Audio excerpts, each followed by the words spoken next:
তোকে দেখে তো আজকে জামাইবাবু কমলালেবু চিনতেই পারবে না, তাই না রে ফুলকি? তোরা কি বলিস না?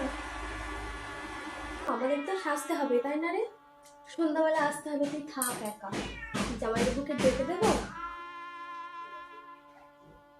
মুখটাই কেমন লজ্জায় লাল হয়ে আছে। বৌমা লেখাপড়া কতদূর জানো? না কাকিমা লেখাপড়া করিনি। মা বলেছে লেখাপড়া মেয়েদের কম্ম নয়, মেয়েদের হাতা খুন্তি ধরে রান্না করার কাজ। ও বৌমা, তোমার বাপের বাড়ি থেকে কি দিল?